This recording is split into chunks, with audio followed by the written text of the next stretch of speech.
avranda ile bu avranda ne bu tapırın tutuşukları yani bu aylığın tutuşukları etaatı yeniş için geçiriliyor.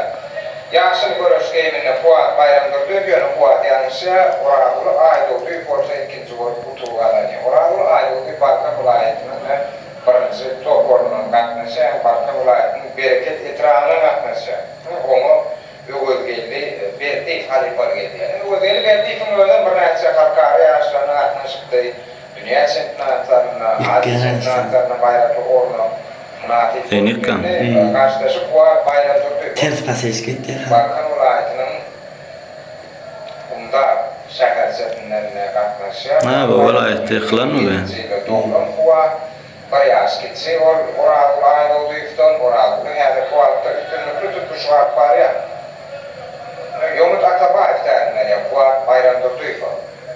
Bunda şehir setinin artıncı sport netlerine türgönüş geçiyor. Fuat bayramdır duyfa, Barayas gitsi gelirse Çala ciddi.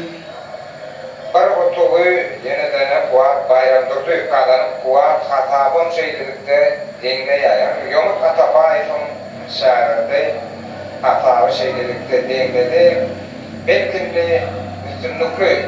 Onu da faydalanıplar. Nütükmesan milli yığınası 2023 yıllık şoklu uğraş oyuncu dünya şampiyonatında 11 tane medalına nasip oldu. Onun için altın mezarların korunduğu bizim pervanlanmadan halkara yarışlarına öğren üstünlüklü çıkış ediyenini orkoydu.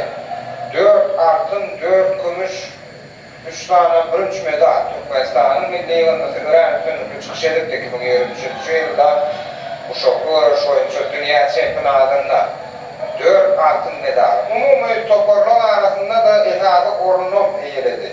Kazakstan'ın Astana şehrine geçirildi. Bu şoklu uğraş oyuncu dünya şampiyonatı 12 tane devletten pervan atmıştı. Şu anda da Türkmenistan'dan yani bizim yurdumuzdan 16 tane pervan atmıştı. Şu 16 pervanın